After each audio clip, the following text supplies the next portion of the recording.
We are pleased to have Richard BLECH as our guest on this podcast. Richard is the CEO of XSOC Corporation in partnership with INGERSOLL LOCKWOOD. XSOC Corporation is a cyber defense developer of quantum safe cryptosystems and encryption key transport systems.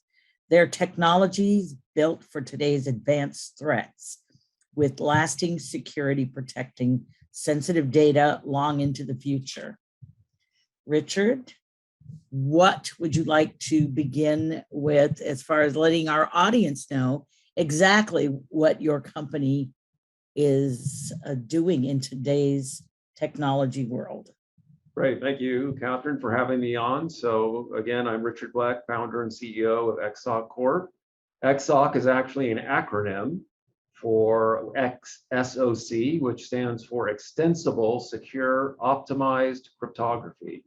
And we at XSOC take the approach where with cryptography, which has been around for centuries, it's math, and there are many cryptographic systems that have been in existence for decades, but the world has changed. It's always changing. Technology changes and always changes. There's more power, there's more ability, and things need to be updated all the time, including cryptography. It needs to be stronger and it needs to be more efficient. We're a very connected world, and there's billions, soon to be trillions of connected devices and things, Internet of Things and stuff like that. So older cryptography that was done even 10 and 20 years ago doesn't necessarily work well in new technology. And legacy systems sometimes have trouble keeping up with security postures, again, with the world that we're facing now with all the cyber attacks. So we've taken an approach to optimize cryptographic functions, making them either stronger, faster, and more efficient so they can fit on everything, so we can get as close to data as possible and protect that data that is sensitive and critical and most important to us, either as a company, institution, or an individual person, for your own protection of securing your data and for your own privacy. That is just our foundational approach to security, and we do that through optimized cryptographic solutions. Wonderful. Let's get started with something that is on the minds of Americans today. The US and China's competition over elevated technology has entered a new stage. I believe after the recent cyber symposium, America's persistence was tested. The symposium had faced threats, raids, and even infiltration and a possible poison pill, which was placed within the data in order to corrupt it all. As a matter of fact, there was sightings of a surveillance plane, I believe it was a PC-12, which was intelligence gathering with a stingray that gathers intelligence off of cell phones and cell phone towers. So I'm wondering, how do you feel about this? Is this something that your company can work within, or is it something that we are not ready to help other companies with people spying on our activities within our own businesses, companies, the symposium? Yes, I mean, look, this is a very complex issue, and it's made more complex just by the size, geographical, and the amount of, the population in this country. And our adversaries, also know this. And unfortunately, America is behind, much more behind than it should be, that you would think it would be, that it could even be possible to be. But we are behind as a country, and a lot of that is because of the polarization and the political issues that are going on, and the way the money is spent within the government, and how they are siloed so much in the government where they don't actually necessarily help each other in places that they should. So you might have this great technology capabilities that's at the National Security Agency for sure, and the surrounding agencies there, but they don't necessarily and oftentimes do not share it with the other agencies within the government. I mean, it's incredible actually. And so that leaves, exposures for sure as we go across and look at the landscape here. On top of that, there is just a total misappropriation of how funds are spent on improving our systems. It's just not happening when it should, how it should, and there's no real dedication there. There are systems, we can go back to the OPM hack several years ago. This was 1970s, early 1970s systems in there. Just incomprehensible that it could not have been updated at the point that the attack occurred. And this is very widespread. That is not an outlier at all. That is a example of legacy systems that are still in place. And these legacy systems cannot keep up with the threat actors that are out there now, especially foreign state, China, Russia, Iran, North Korea, the main culprits there that are out there. And we as a country are not prepared right now to keep up with these advanced threats collectively. There are some groups or pods or some of the agencies that can, but since there's no sharing and there's this huge political divide that's caused by the strife that's in the government now, there is not the necessary, they're almost like they're enemies of each other as much as the foreign state actors. We need to come together, private sector, public sector, and have solutions here to protect our citizens ultimately. Cyber threats are just as bad as ballistic threats now. That's the reality. That is a very real fact that we have to face now as human beings on this planet. That's just where we're at. It's funny because I remember Richard and I have known each other for quite a few years. When I first met him, he was very, very concerned at the fact that the government did not have up-to-date systems that could stop any of this foreign activity coming into our country.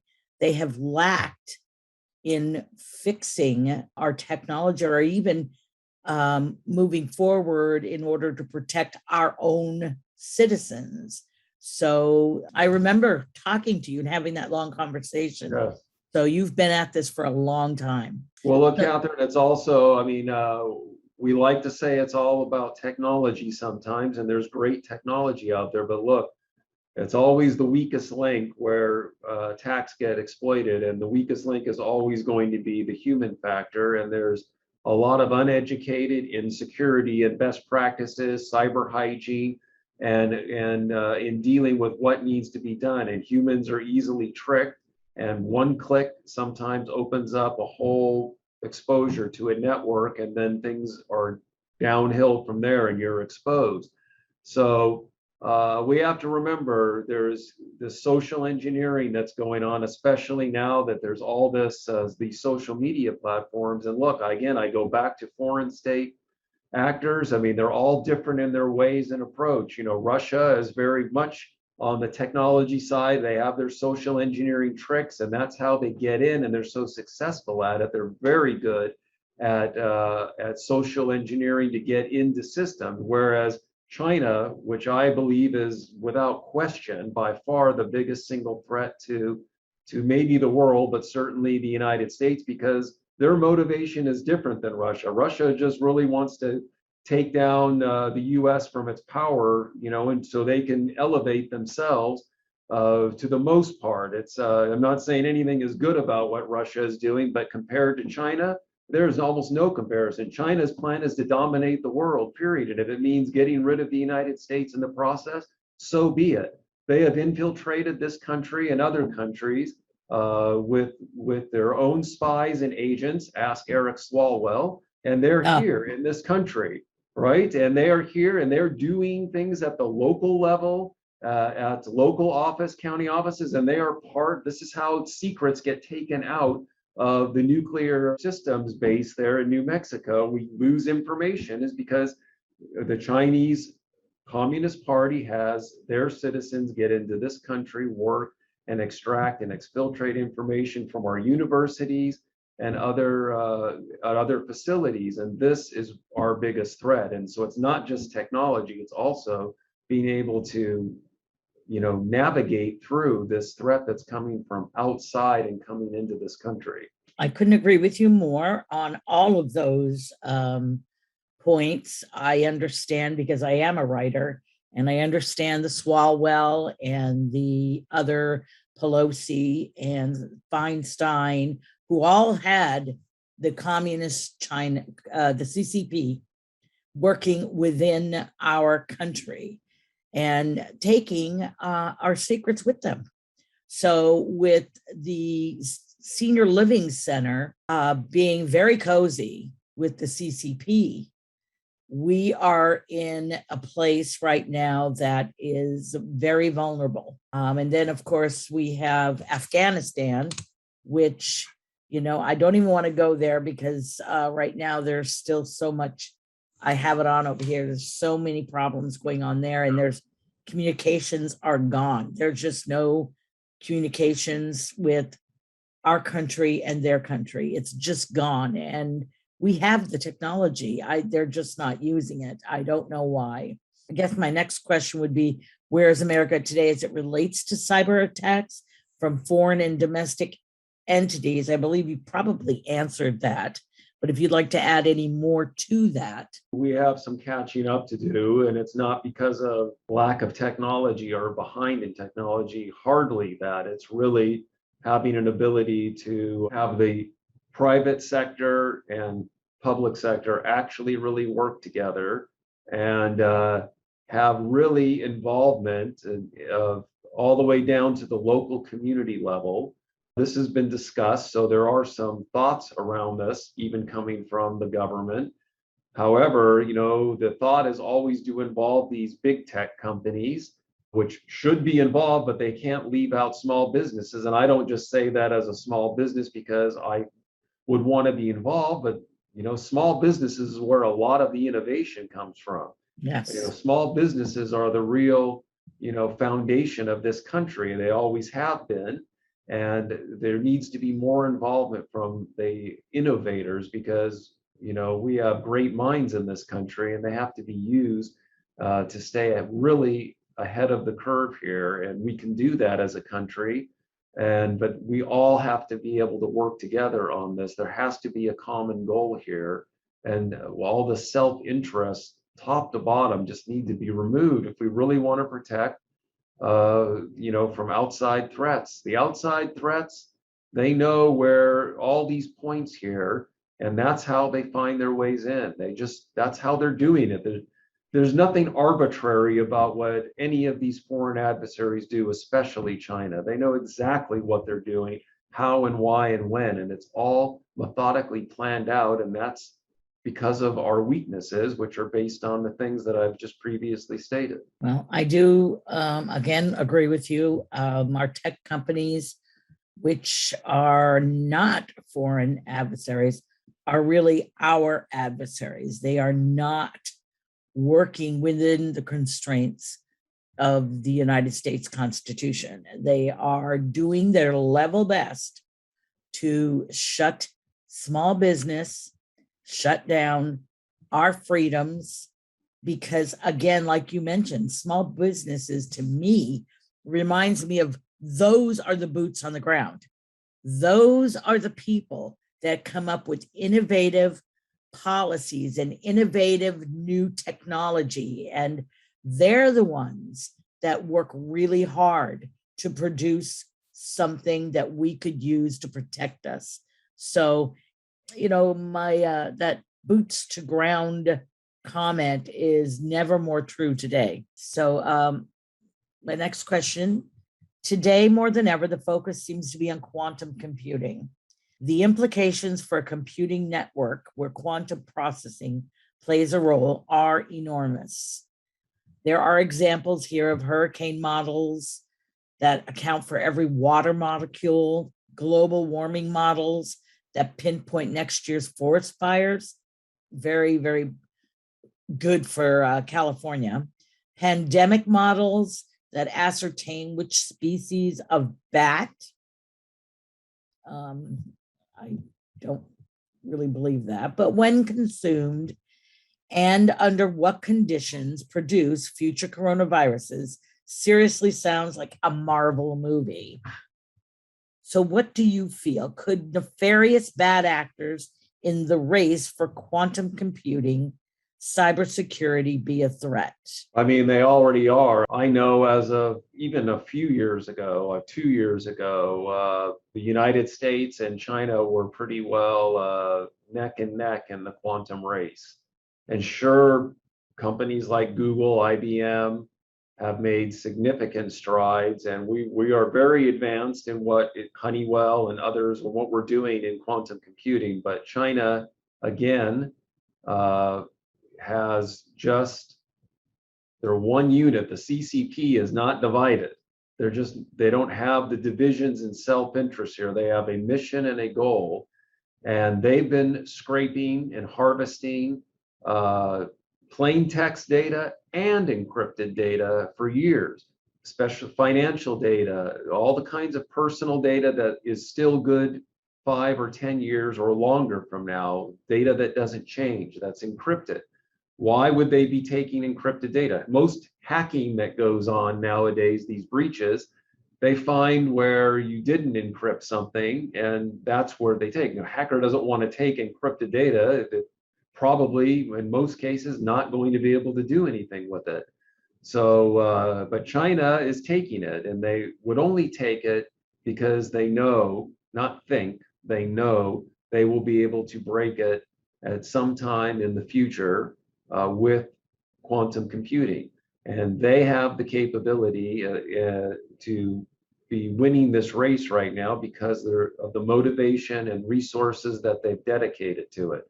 So we are doing things in the United States to start protecting against that. Some of that is around, of course, protecting data with post-quantum safe encryption. That's part of what we do, but there are many methods and approaches being taken to this. It is being thought of, but we've already, that's good for years down the road and being able to be in that position, but there is significant amounts, already catastrophic amounts, I would say, of data harvested by China that's encrypted that is going to be usable 5 years from now, when no one will think that anything has happened. They will already be aggregators of decrypted personal identifiable information of all types and sorts that they will be able to use in whatever way they're going to be able to use it, which are endless when you really think about it. As far as quantum computers, I hadn't really thought about much of it. I'm not familiar with it as I am on just general encryption. Can you explain how it will impact our economy, medicine, military, and its future military defense, security, and communications? I was just curious how this could, quantum computing could, how it will impact our economy and our military.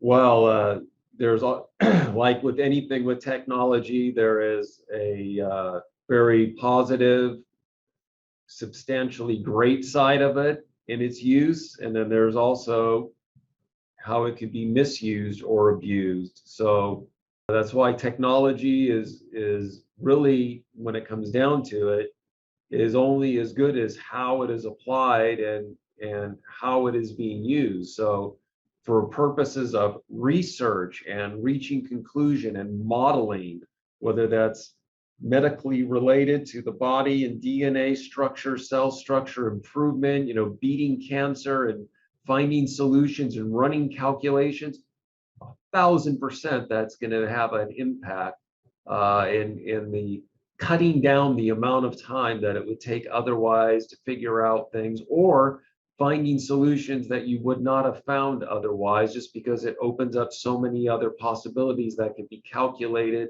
analyzed, and come to conclusion. Those are great things. In the wrong hands, or if it is even in what would be looked at as the right hands, it could be misused because it's powerful, and there is an attraction to power by humans. And if you misuse it because you know it's so powerful that you can do things, that you can start putting information together and it could be used for, nefarious purposes. This is always a danger with technology of any type. Wow, that's pretty amazing. Do you believe that China is going to get there first? Well, I think they already are. I mean, they've said, and who knows what they say is true or not. You never know, but they have already stated they've reached quantum supremacy, and there's no reason not to believe them, because they have dedicated. They're just, the motivation and dedication is there, and of course they're pouring probably trillions into it because they have that to do, and they are in a very good position on the quantum side. And if whatever the race is, if it's close, we're ahead of them. We're not ahead of them by much, that's for sure. And it doesn't mean they wouldn't overtake if they haven't already. The point is they are going to be in position.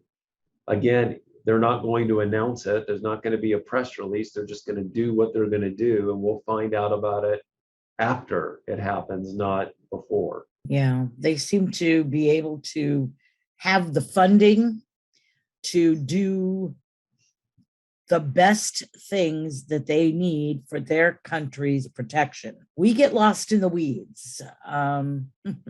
The Senior Living Center is too busy right now opening up the world to our country, and they're pouring massive amounts, trillions of dollars into other countries, and of course into people to come in, drop off, and they are bringing no value to this country whatsoever. So unfortunately, we do not have people that have experienced in those areas that are flooding through our borders. We have just people that will eventually be on the dole for many, many years to come. Well, and it's that, and worse with the borders open. Of course, the CCP has an alliance with Mexico, and the drugs are just pouring in, and especially fentanyl, which is killing our population, and they know it. This is just all coordinated. Yes, it is. This is planned, and until it gets stopped, it's going to continue, and it will only worsen, unfortunately. Yes, it is. But there are a lot of people right now that are videotaping, and from both sides of the border, actually from both sides, that want this to stop because it's hurting their countries. I say that in plural, as well as it hurts ours. So anyway, let's get back to, did you want to bring up anything about XSOC Corporation's research and development, anything recent? Well, we've developed our systems to be, more efficient, more extensible into many platforms, and able to work on any kind of device, including small IoT sensor devices, critical infrastructure, sensor data that you would not want to have, critical infrastructure that you would not want to have manipulated or messed with, because it could just affect everything in the energy grid or any other thing that's in oil and energy. So we've done that through making things efficient, again, optimization, as well as much stronger encryption that's still efficient. Usually encryption, when you make it stronger and stronger, it gets heavier or has more impact on latency. We managed to optimize and be stronger and still be significantly faster than the standards that are out there now. And that strengthening has allowed the data that's protected with our encryption to be quantum safe. So if you encrypt with XSOC encryption today, it will be good long into the future and be quantum safe against even a Chinese Communist Party's quantum computing. It will be safe against that. Well, that's amazing. Yeah. Promising. In regards to quantum computers, have they matured enough to be able to crack today's encryption? So that's a lot of that comes down to, again, math. So there's two types of cryptography, symmetric and asymmetric. Asymmetric involves public key cryptography, public key infrastructure, and that is most of our web connections, including the one we're on right now on Zoom, is using asymmetric cryptography. And that is based on prime numbers, and prime numbers has, its limitations. It's finite, and that by fact will be broken. There is no question. That's the first to fall. That's why there's this big effort from NIST to come up with quantum safe asymmetric encryption systems that will be able to withstand quantum threats. So this is a known fact that, yes, to answer that question, asymmetric encryption, current asymmetric encryption will fall. Symmetric, really, which is what XSOC is involved in, and this is your standards, which is AES standard. These are much stronger. They're limited in use unless you find optimized ways of using them. But symmetric cryptography is stronger as long as the key length is longer. Key is how much bits of security, to get a little technical, are maintained in the key material, and that goes from basically 192 bits is fairly weak up. 128, 192, 256 is the standard. 256, for the most part, as far as we know now, should be safe against a quantum attack. 128, not so much. But the recommendation by all the ones that know now, and again, this could change in 2 years. It could be, it's 256 is not strong enough. The recommendations are to double the key size to be quantum safe with symmetric cryptography. And we at XSOC have done that. We actually have variable length keys that go from 512-bit minimum, double that of the standard AES, all the way up to thousands of bit strength in waveform, so it modulates randomly, thereby lessening the attack surface and having the attacker, quantum or not really know what it's dealing with. And we've done that without impacting performance, which is what most IT engineers care about. Is it going to affect the performance of moving their data around? So we've been able to do that, and that's what we're excited about here, is certainly being in a position to be quantum safe, but still be performant and efficient. Interesting. I just had a really quick question. Going back to our first question about the symposium, do you know if they used a particular, encryption that would have stopped some of the attacks that they received during those 3 days? Some of it is not just about encryption, it's just about access and getting through firewalls and other network protections. And that's a lot about just identity protection and, a door being open that wouldn't otherwise be open within a network system. So, this could have happened. There's still not a lot of details about it other than it happened. All the how and ways and means, is, it's at that kind of, I bring up the other, exposure that's come up from the Israeli company Pegasus, Yes. program. That is a pretty malicious and incredibly incredible in the technical way that it goes about getting into and how it is able to surveil. It's pretty incredible from a technology point, actually amazing. So this is, on par with that in its own way. So encryption would work if the encryption key that would protect the data is held separately, and away from where that attack was happening. And we don't know yet that if that was really the case or not, or if there was what level of encryption was on there, because that's very fluid or fast moving data. I imagine it wasn't very strong encryption. And there was probably other levels of protection that were thought to be in place that were breached. Even that pipeline that was hacked. Yeah, exactly. Well, for sure that, yeah. Yeah. Foreign and domestic threats exist. China has reported that they have reached quantum supremacy by their quantum system to execute in minutes. I'm sure this is concerning for our security sector.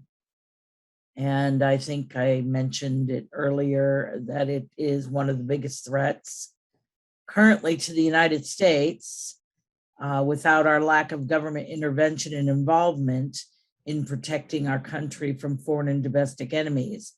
I would have assumed that it could be Big Brother all over again. I'm not sure if I've placed the two together, or this is very, very new to me. So I just started delving into it, and I do not have a computer background. I'm lucky I can edit this file. So don't laugh at me. All right.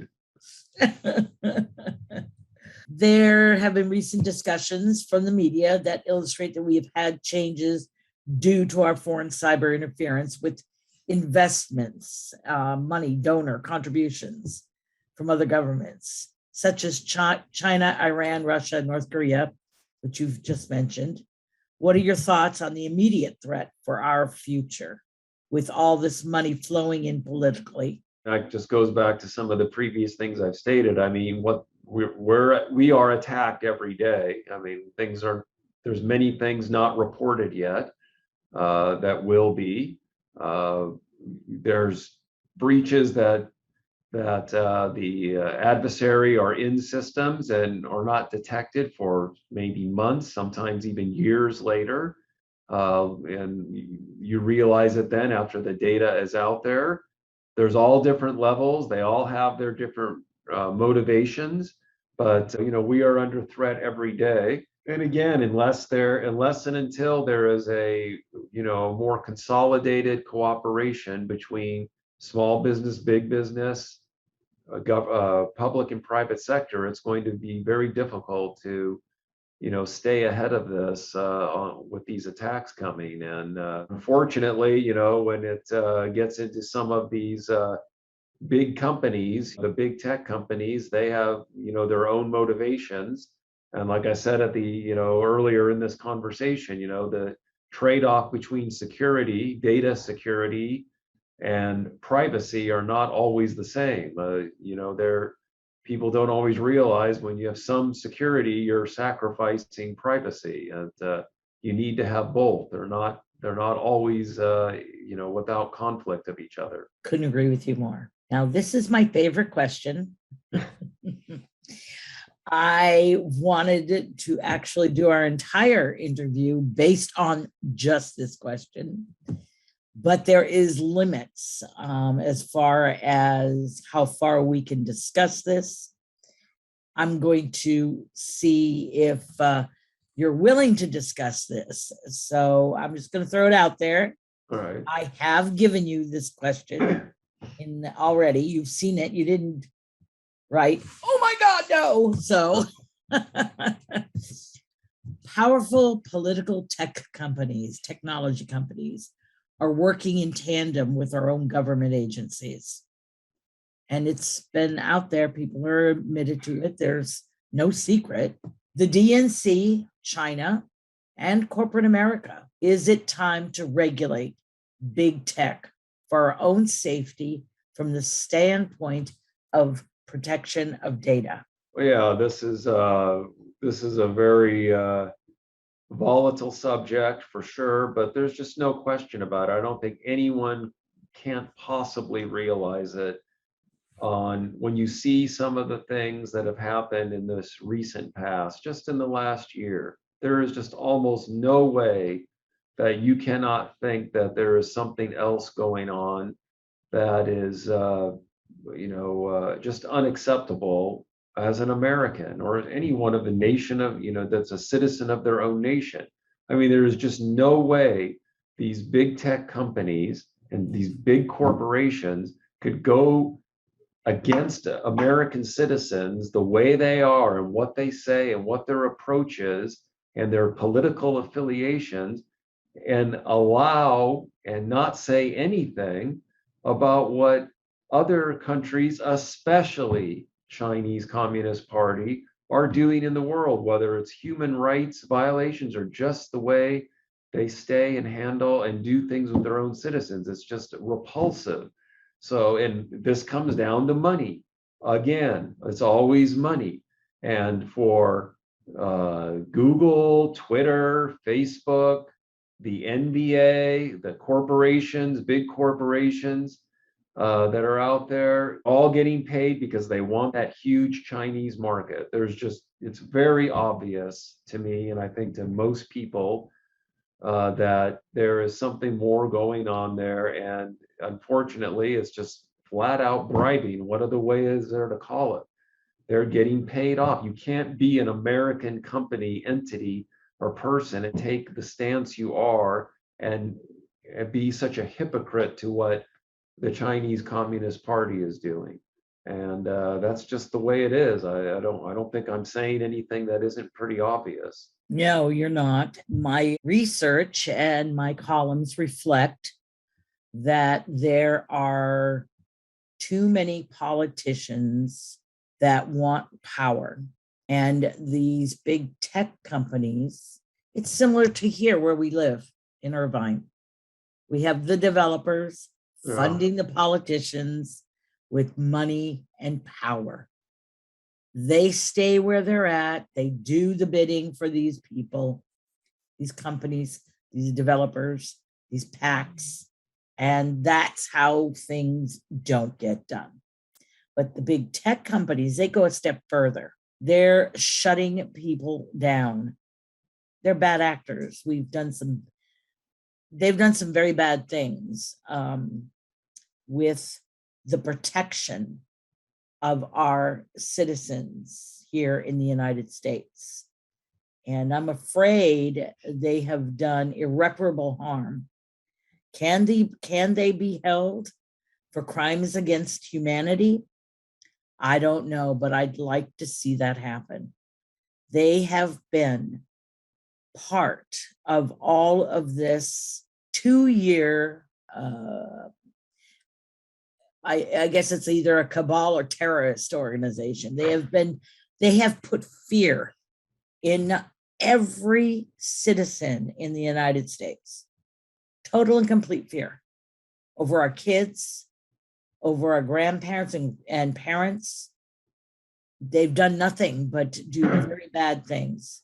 They have to be broken up. This is very obvious. They're pouring way too much into predominantly, of course, the Democratic Party. Of course. These lobbying laws in this country are not formed in a way that are beneficial to the citizens of the country. They're just whacked out laws, these lobbying laws, and they are allowing these just cash loaded big tech companies to pour money in to the Democratic Party to be their proxy and keep laws that are protecting their interests, not the interest of the citizens and population of this country. This is very clear. And until these laws change or these companies get broken up and they're not so able to pour cash into a particular party to get particular objectives met, this is only going to get worse. Yeah, well, we've had a lot of outside influences there with foreign, and it's not just the CCP, it's the United Kingdom. We have had some very large sums of money coming into this state to keep Newsom here, to keep the attorney general in Los Angeles, Gascon. Yeah. Here. he had millions of dollars thrown into his campaign from one individual. And this one individual, which is Soros, has controlled judges, has controlled the attorney generals, that has controlled right down to the city levels. Because there was a way that he could manipulate these small individual areas, cities, and create the biggest disturbance. Look at our school boards. It's happening all over. It is. So it's not enough that we talk about it. It's not enough that we write about it. We just have to keep doing it. And we need freedom of speech in order to do it. Our liberty to be freedom, to have freedom. Of and course. We can't, yes. And, you know, I'm not sure where this is all going to come to pass. But yes, these technology companies, it's driven by these technology companies. So I suspect, just like we did with the telephone companies, AT&T and Pacific Bell and Microsoft, it had to be broken up. And that's, I believe, what will happen. It will take a short amount of time, depending upon when all of this is going to come to fruition. I'm hoping it will be before Christmas. That'd be nice. But within the next year, certainly, these companies will have to bear responsibility for what has occurred in our country and with our small businesses that have, you're on your knees. Small businesses are on their knees, pleading to be left open, to be able to have employees, to be able to come out with new products and services, and they can't do it because they keep getting shut down. That's right. So it is my desire to do as much as I can to focus on small business like we're doing now. And I so much would love to have you on as often as you would like. And we could talk about just about anything. It's entirely up to you. Sure. Pleasure. Love to be back. Plan on doing it, actually. Well, I appreciate that. I really do. I'm just so grateful that I came upon you again. We've come full circle from, I think, 2016 or 15. Yeah, 15, I think, yeah. Yeah, and boy, time flies. It has, and nothing has changed. You know, except we're doing a little bit better, a little bit different, and we're on the same side. So for sure. Whatever, as I've always told you, whatever I can do to help, I will do. And I look forward to doing whatever I need to do to get the products and services that you have. And of course, your knowledge, which is most important. Well, thank you very much. I appreciate it. And I need a learning tool because I have no idea what you're talking about. Just ask questions anytime. I'll explain it in as much of a lay term as possible. I have to explain it so many ways all the time, every day. It's okay with me. I have completely enjoyed seeing you. I am very happy for you and your family.